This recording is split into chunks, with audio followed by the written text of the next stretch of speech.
What's going on, Jets Nation?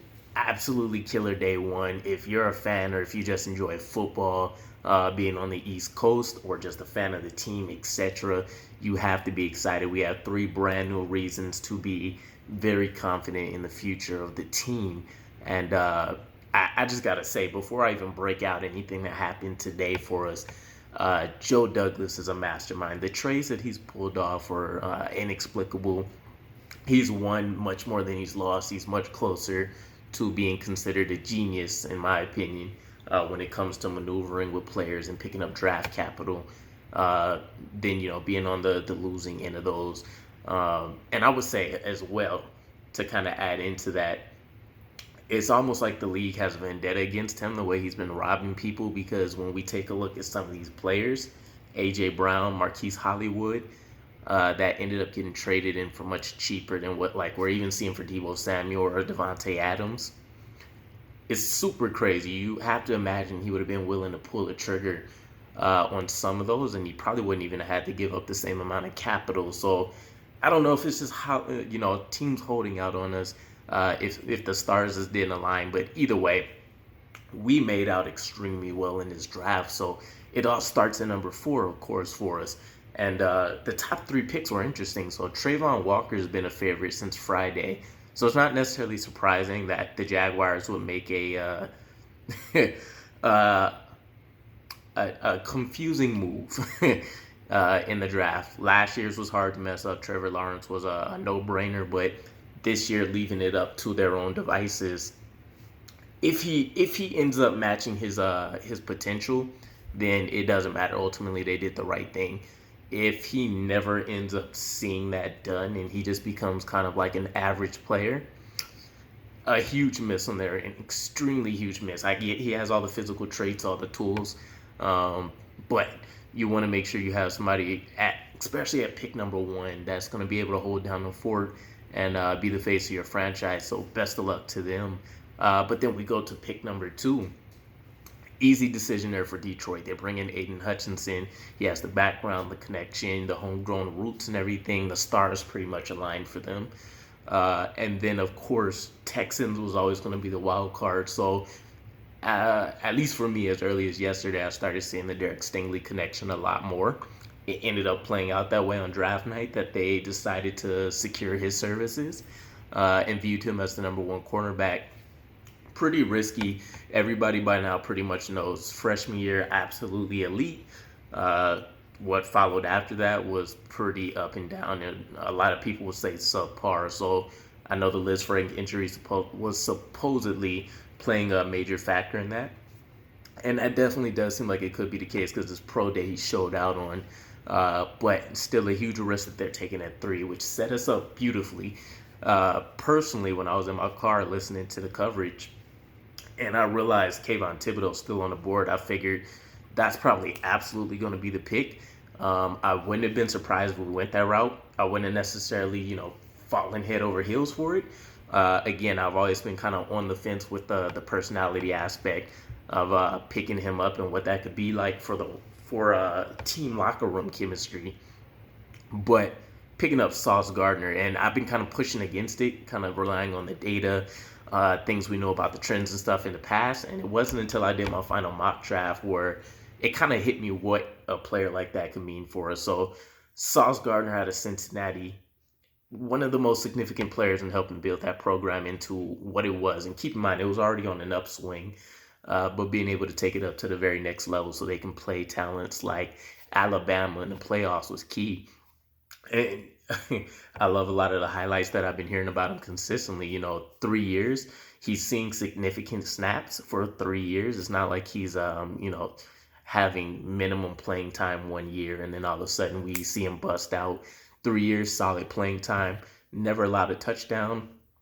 Literally the only negative thing that I heard when it came to Ahmad Sauce Gardner was that people would question, well, he's in the ACC, who's he playing, right? Who is he actually locking down that's notable? And that's fair enough. But keep in mind, he goes to the playoffs. They play Alabama. He does his job and he locks up the wide receivers that he's facing. So it's not like he can't play up to higher talent. He's just doing, what he needed to do with the cards that were dealt. So absolutely amazing pick there. It's almost like seeing Darrelle Revis get drafted all over again. So super excited for what that means in his future. But then at 10, the only thing I'm upset about is that we potentially missed out on Drake London, who got snatched up earlier at pick 8 by the Falcons, but I kind of seen the writing on the wall with that. So the next picks for me were always a lot up in the air. If it wasn't going to be a Drake London, then I would have preferred to trade back and try to find somebody in round 2. But that's just personal opinion. I feel like it was a very heavy depth class, excuse me. And we could have picked up similar talents that maybe produce right away or in the long term can develop into better prospects. Alec Pierce being the chief among those. But Garrett Wilson, I was a little cautious of him, more so not because of talent, but it's just certain things that I've seen during some of the highlight films where it was almost kind of like a deer in headlight moments for him with how he was attacking the ball, which kind of limited some yards after catchability. But needless to say, did the homework, the research, and everything as soon as we got the pick and checked into him a little bit more. And he's still a beast. He's the beast that everybody expected him to be. And I think the chief thing, which I've seen some of it, I never paid it any mind, but there was a catch he had, I think they said against Clemson, where he had like a 40-inch vert, like in a post corner route of the end zone or something close to it, which was absolutely crazy. So I'll definitely love to see kind of those Randy Moss moments, but he does the 3 major things that you want out of your wide receiver, which is that he can get open by beating press coverage as well as being a very savvy route runner.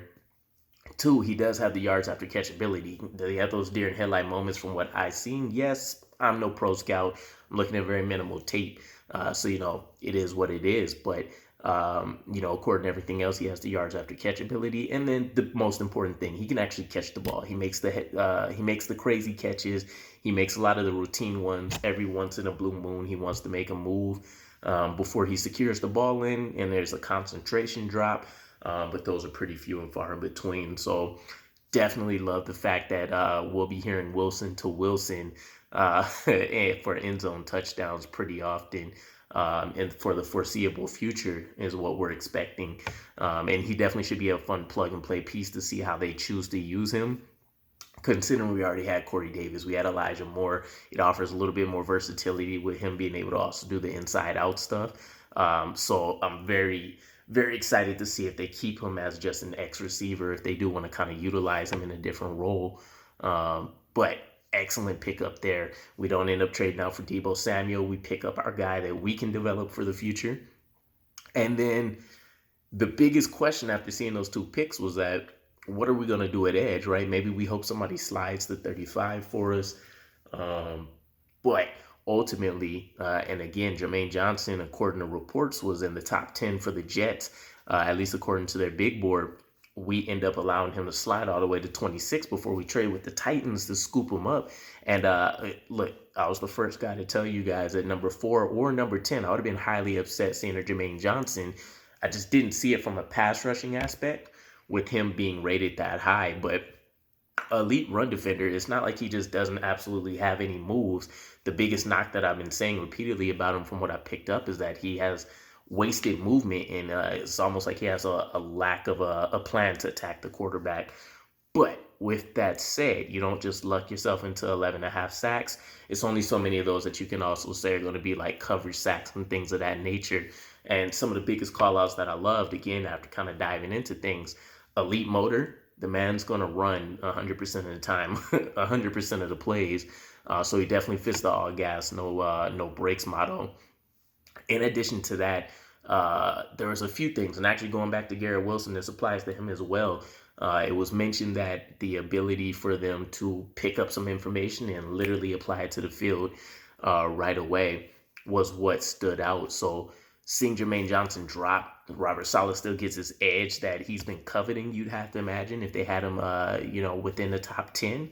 And it really balances out the draft really nicely. The number 1 cornerback by most people's account on their board, at least one of the top three edge rushers, if you want to believe what the media was putting out versus maybe what teams actually had on their draft board. But Joe Douglas is proving himself, even though that first class he had didn't necessarily pan out extremely great. But keep in mind, there's a lot of stuff going on between Adam Gase and that whole situation. But uh, I feel like he's a very savvy talent evaluator. So to see that he's on the top 10 and he found the perfect time to go out there and pick him up. And keep in mind, so for the trade, the Jets gave up the number 35 pick, so second rounder, the third round pick, and a fifth rounder. And keep in mind, with this trade, we actually basically only ended up swapping third rounders, and we gave up a fifth. So really not much. A second pick, we gave him one of our seconds. We swapped third rounders, and we threw in a fifth just to kind of sweeten the deal a little bit, which just barely put us over overpaying. But to snatch an edge rusher, which you believe should have absolutely been gone, about 16 picks sooner, hands down, of extremely good move. And there's even some analysts out there that also agreed he was either the number one, number two, or number three edge rusher, right up there with the Kayvon Thibodeau and the Aiden Hutchinsons. Trayvon Walker just kind of blew in out of nowhere, but I think everybody understood that was definitely a potential pick and not a player based off what he's already accomplished in college. So it's amazing day one. Again, I can't really overstate it enough. I'm super happy to see how it played out for us. I was really expecting to see us try to see maybe who fell down the board for day two. Maybe somebody like a David Ojabo or something like that. But to go ahead and take a look forward now. So for tomorrow, if we take a look at some of the players that are left, the big highlight name, which probably can get scooped up by Jacksonville, honestly, would be Nicolby Dean out of Georgia. Somehow he does not get picked in the first. And I think it's realistically just the height, 5'11". People will want him a little bit bigger, but of course he also doesn't necessarily have the prototypical size. For the new NFL, though, it fits. So 5'11", about 230 pounds. He's probably going to be the first person or two off the board. And then it gets very interesting for us. So it presents a prime opportunity for us to trade down and still recoup some of that capital that we just gave up and maybe find a little bit of a better value. So there's a few different approaches we can take, right? If we want to double down on the commitment to help Zach Wilson, we can, I won't even say reach, but we can grab, because keep in mind, none of the top running backs ever came off the board in round one. Nicolby Dean sitting there. We don't need a quarterback. We no longer need a cornerback of any kind. We can grab Breece Hall. We can grab Kenneth Walker if we needed to. There's still edges, but I doubt that we would trade up to get Jermaine and then immediately go back and pick another one in the second. But I mean, it's feasible. But David Ojabo is still there, as mentioned. Maybe a Boye Mafe. We could potentially still look at taking a wide receiver again. Would it make sense? I don't know. But my betting money would be on one. I think it really does end up being potentially a trade down situation, especially if we find ourselves with like a Nicolby Dean there for us. And maybe we don't want to pull the plug. Maybe we want to try to pick up somebody later and see if we can maybe find great value for somebody like a Troy Anderson or a Leo Chenal or somebody like that. But trade down would be my first look here, and maybe we can get a later second and another third, another fourth, something like that. But Nicolby Dean, I would say Travis Jones, because the inside, keep in mind, is still a huge need for us. We don't know if they plan on necessarily still using JFM in a hybrid kind of position for the team, playing them inside and out based on coverages, or if they want to move them to more of a permanent-ish type inside role. If so, it takes off a lot of the need for this. The only reason we would want to jump sooner on a player like a Travis Jones is because we have a lot of our defensive tackles playing the same, and I believe it's a one technique style front for when we're attacking offenses, whereas opposed to having somebody that's a little bit more of a gap eater that can offer more of that run stopping ability and then still maybe offer the pass rushing for us. That could be prime territory. But I mean, just taking a look at things, we could really open this up for ourselves. I don't know how high we have safeties necessarily on the board. I would have loved to still see a Lewis Seen at the top of day 2. I think we would have moved up potentially again for somebody like that. But we still got Jason Peter there. Drake Jackson was getting a lot of noise about potentially sliding into the first, but again, who knows? But I think day 2 for us is either a trade down or it's going to be I want to say safety. Safety if we only still end up keeping one pick in the second round. Personally, I think the target for us should really be Kirby Joseph, just because he's proven to have that playmaking ability. And he's also spent the majority of his time not necessarily having to bounce between positions he's played. And I think when I covered it before, it was like almost 70% of his snaps came out of the free safety position. And then he just happened to have offered a little bit more versatility elsewhere. But my 2 guys, and I became much higher on this guy after some last minute research. Kirby Joseph and Nick Cross are going to be the guys for me. And then Brian Cook is kind of my last backup at that position if things just don't break even for us really well. But let me know what your guys' thoughts are. I mean, I've seen a lot of stuff in Bleacher Report. I've seen a lot of the Twitter comments and things like that. And it's the first time in a while I can literally say I really haven't seen a fan that's been upset in any fashion. We got our wide receiver. We got our cornerback again for people that were there in the Darrelle Revis days, or, even Antonio Cromartie fans. And we don't have to worry about the days of having like Kyle Wilson or trying to, hope Quincy Wilson, who we traded for early on, like pans out for us. The team has been completely transformed. Definitely plan on doing kind of like a roster evaluation video once the draft is done, and give you guys a little bit of an idea maybe how we plan on using these players early on in their career and kind of what the next year or 2 could look like for them.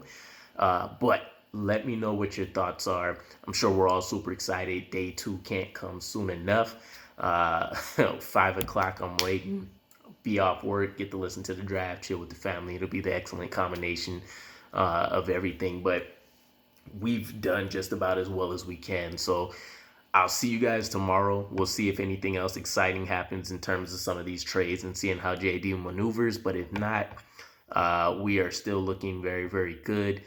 Pick in the second. We still have a 3rd round pick. We still have our 2 4s, and we only have a 5th now to round things out. But we still got a lot of capital. Still can add an elite player in the 2nd round for ourselves. And the way things are breaking out, there's still quarterbacks that are going to be on the board that'll push some people down. We could potentially still even find, like JD was saying, a starter in the 3rd. So either way, I'm going to call it a night. Can't wait to catch up with you guys tomorrow and break down what's happened. But again, drop your comments and I'll catch up with you. Peace.